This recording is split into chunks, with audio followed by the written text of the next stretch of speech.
Welcome to Formation. Today we'll be talking about how to pray while knitting and while sitting in silence. Join us.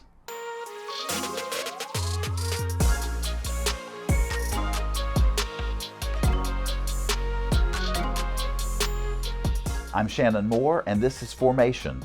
This is our weekly podcast series from University Christian Church in Fort Worth, Texas, where I meet with people of all walks of life to talk about their background, their faith formation, and spiritual practices. And today I'm very excited to have one of my favorite people, Mary Jane Alland, with us. So, Mary Jane, thank you for being here today. And we've known each other, we kind of knew each other a long time ago, sort of on the margins when I was in the band at a worship service that used to be here at this church before I was on staff. At the church. So I knew who you were. I didn't know you, but I knew who you were because you knitted.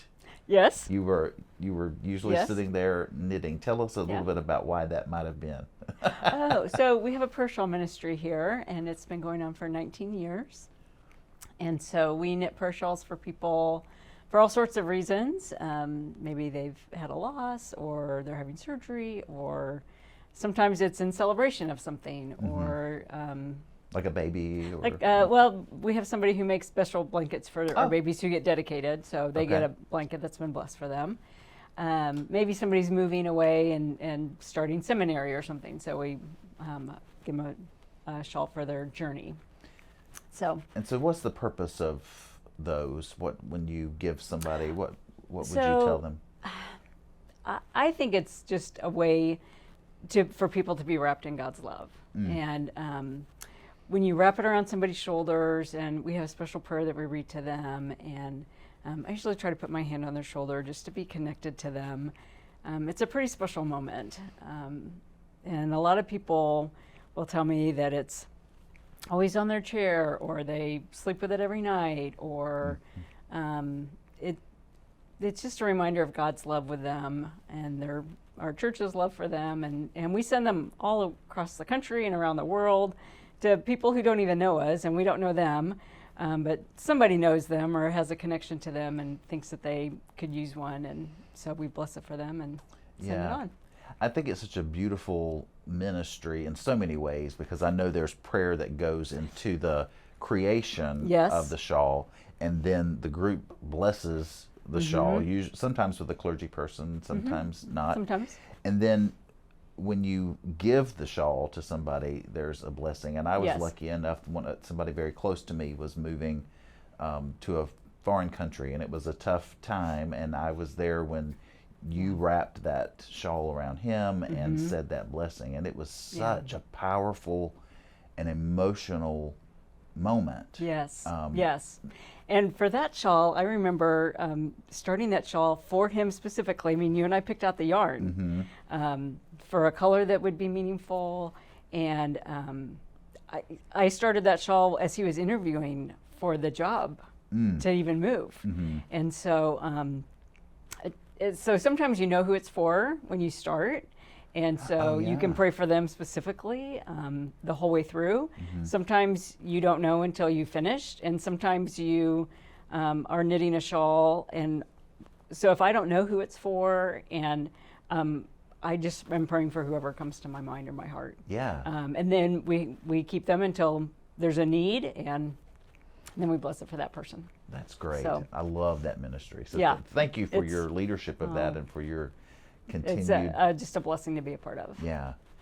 I'm curious, I always like to ask people what their childhood faith was like what's your background in religion, or what was your faith development like as a child? So I grew up going to University Christian Church in Normal, Illinois. Okay, lifelong disciple of Christ. It is a Disciples of Christ church. My father was an ordained minister. My grandfather's an ordained minister. Do you know how many generations you are? I've had several guests, and they always tell me how many generations they are. 3 for sure. I should know if my grandparents' parents were disciples, but I don't know. At least 3. I'm new, I'm first generation. At least 3. Well, welcome. Okay, great. So I grew up at Illinois State University is in Normal, and our church was right on the corner of the campus of the university, just like we are here. And I I lived there until I left to go to college and went to TCU. So I grew up in the same church, smaller than this. I remember my first Sunday here, just watching the choir keep coming and coming and coming, and just shocked by how many people were in the choir and processing in. Right. Not my experience in my church. I think they were lucky if there were 10 or 12 people. But grew up going to church camp, going to youth group. That's where I was baptized. And so I had we went every Sunday. There was never a question, are we going, are we not going? Right, it just was. We just went. I don't want to go, too bad. Yeah, no, we just went. And, we were usually the last people to leave, I think. And so I had a great church to grow up in. Yeah, I love that so much. And so what about at home? Were there any prayer practices, or what did faith look like at home? We did a prayer at dinner time, kind of an unusual prayer. We would say, my dad would start it and say, food is good, and we all say right. And then you could say whatever else was either good that happened that day or something going on that day, and we'd always say right and just kind of respond to that. And say food is good, right? And I'm trying to remember, I'm embarrassed to say I can't remember how it ended, but we had the same, maybe that'll come to me, how it ended. But so we did that at mealtime. Did your dad come up with that? Probably. Uh-huh. And it changed because after they moved here, I feel like our prayer was, blessed are you, Lord our God, ruler of the universe, who brings forth bread from the earth. That was our dinner prayer. Okay. But we did Advent devotions, and we had a brochure from the church in New York, where my parents lived. I was born there, but when I was 2 months old, we moved to Illinois. And so we had this Advent devotion booklet from like 1964, or 1963, because we would have moved in 64, that we did every year as I was growing up. So we had our Advent candles on the table. We got to take turns lighting them as I'm the youngest of 3, and so as we got older, we got to help read and do the responsive reading. And we had to sing, which did not always go over very well. My dad loved to sing, and my mom was a good singer, and the rest of us, sort of. But and we did that every year, and I still have that. There's one of the responses is, they shall mount up with wings like eagles. They shall run and not be weary. They shall walk and not faint. And I just love that because it was part of our Advent devotion, and we read that every year. I love that. So instead of a different book every year, you had the same one. So I'm sure there were things that you remembered from the previous year as time went on. Oh, yeah, I remember that one. So it has a thing the first week of Advent on keeping Christmas that just talks about it's not a day but it's a season, and it's not about, how much money and, but it's about, the love and your heart and your, preparing. And I love reading that every year. And I always think I should be sharing this with people because I don't know, it just really speaks to me. I love that. That's great. And so church was just what you did. So when you came to college, sounds like it was just a natural thing. You just, there's a church. There I came across the street to UCC here, and back to the Advent thing. I remember the first year I was a freshman here, I didn't have my Advent devotions at school, but I didn't really think much of it until we got to Christmas Eve, and I thought, wait, I'm not ready because I haven't done my preparing. Oh, and that just really spoke to me about, this is something I should do all the time. That was a surprise to me because I didn't really think about it when I was at school and that I'm not doing it, but I just remember thinking I'm not ready because I haven't prepared. Oh, wow. And so that's pretty powerful. So I continue to try to find an Advent devotion or some practice to be ready. That's great. Well, we're going to take a short break, and then we will be right back, and we'll continue this conversation with Mary Jane. The members of University Christian Church have a message for you.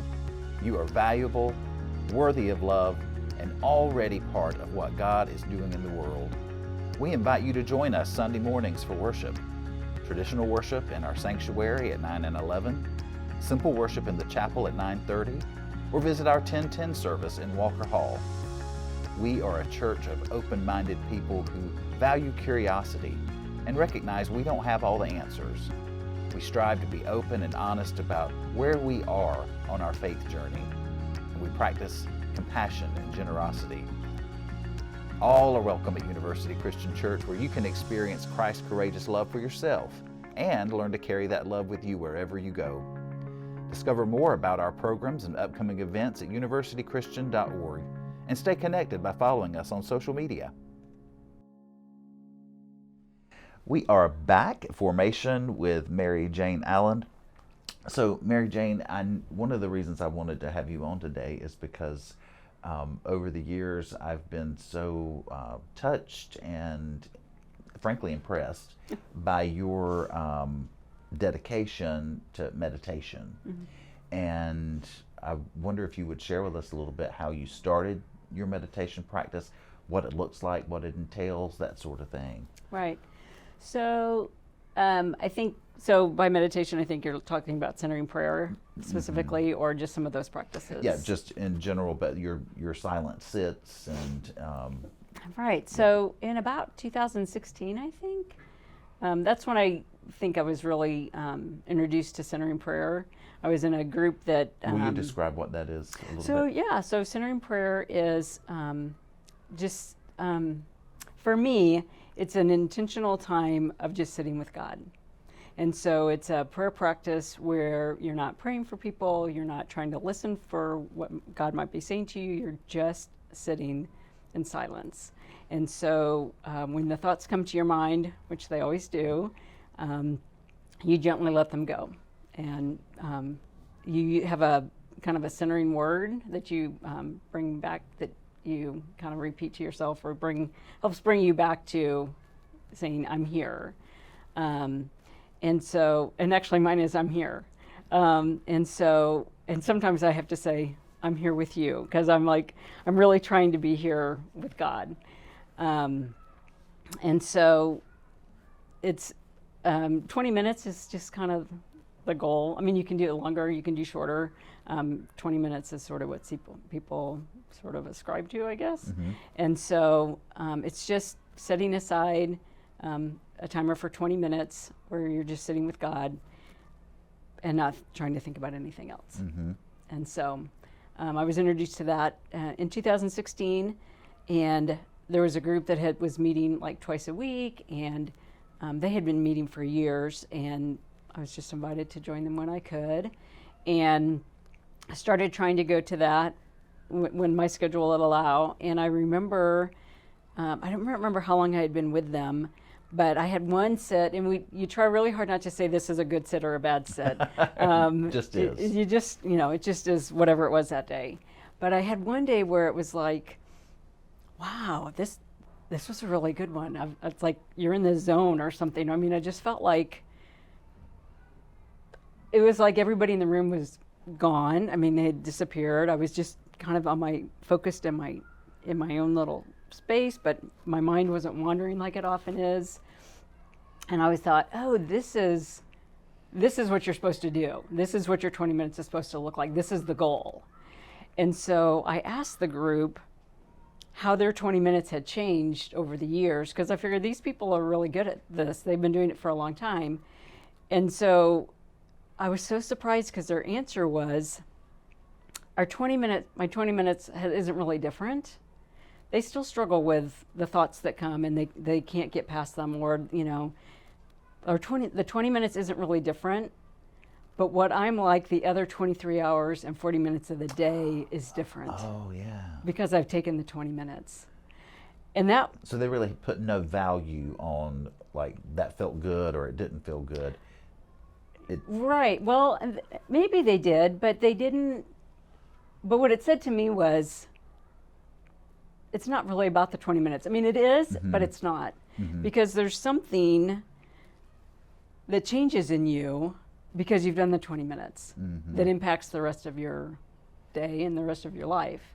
And they talked about having more patience with people, being less reactionary, being calmer in situations. And it just, it surprised me in the moment because I was thinking, it's the 20 minutes is what's important.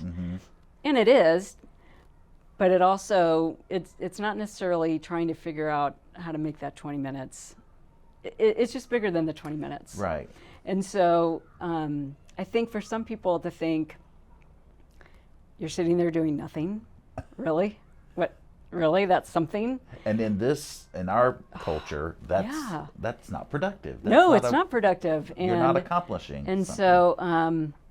So it just, for me, it's being intentional. I am doing something. I'm spending 20 minutes with God, who's always there, but I'm not always there. And so it's saying this is important, and you're important, and being with you is important. And so I don't know how much longer it was, how much past that time it was when I thought, oh, I'm different. I'm reacting to things differently. And I think it's because of that, because I've been doing that. I've been sitting for the 20 minutes. And so, I'd like to tell you that for the last 8 years or whatever, I do it every day, but I don't. I go through seasons or periods where I can be pretty consistent, and then some where I'm not. And I think, I can tell I'm not doing it because of the way I feel or the way I'm reacting to things, or I can usually be pretty calm in this situation or patient in this situation, and I'm not being as patient as I'd like to be. And I think, when was the last time you had a set? Right. Maybe you should go back and do that. And so. I love that. Well, we had an interesting situation occur in 2020. Yes. We had started a Lenten discipline with a group of folks. If I remember correctly, we did it at your house. We did. The first one we did at your house. Maybe we did the first two at your house. And we started with it. We're going to do this again this year, by the way, during the season of Lent. Good. We're going to. Are you coming to my house? Well, I put it in the bulletin. I hope so. No, I'm just joking. We'll do it here. Okay. But we're going to start with a short amount of time and then increase the amount of time every week. Which is a good thing to do. And so we started that, and then in the middle of Lent, the COVID pandemic happened, and we had a quick decision to make about whether to just cancel it or continue on Zoom. Right. And so we decided to continue on Zoom. Right. And do you remember the first one, how you felt, or do you have any remembrance, any memory of that first one? No. I do, because I was sitting in a little alcove in here in the church with my laptop in my lap, and another minister who's since retired was also there. It was so strange. But over time, we made it through that whole season of Lent and discovered, I think, that we could feel each other's presence even in that medium. Yes. And then after Easter, you want to share what happened? So several of us said, I really like this. I want to keep going. And so, I think we started with about 20 people in my living room. And then when we went to Zoom, that wasn't for everybody. Right. And we probably went down to 14 or whatever. And then after that, I think we had 8 or 9 that wanted to continue. And the nice thing is that like one of those people in that group moved to Dallas, but she could still be part of the group because we were Zooming. And we all discovered that we still wanted to be together, but we sort of appreciated that I didn't have to have a 20-minute drive to church and then to be here for 30 or 45 minutes and another 20-minute drive home. We could do this from home and still meet. And so 5 of us continued until last December. So we started in 2020 and we lasted until December of 2023. Yeah. Meeting by Zoom. And then to let that go. I mean, the season for that was over, and I think that's a good lesson for us too. That, as you said before, you go through seasons, but anything we're doing or that is meaningful, we can sort of hold lightly, because it may not last forever, Right. and that's okay. Right. And some things might go on and on, Right. but the season for that came to an end. But what a gift! Yeah, it was really nice. Yeah.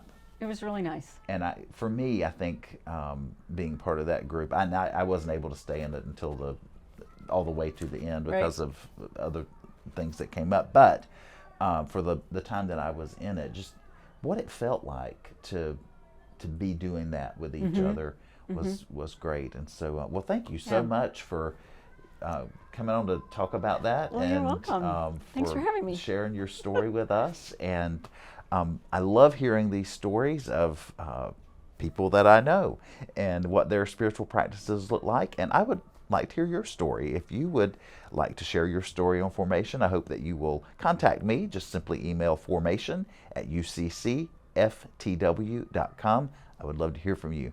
Take care and have a great week.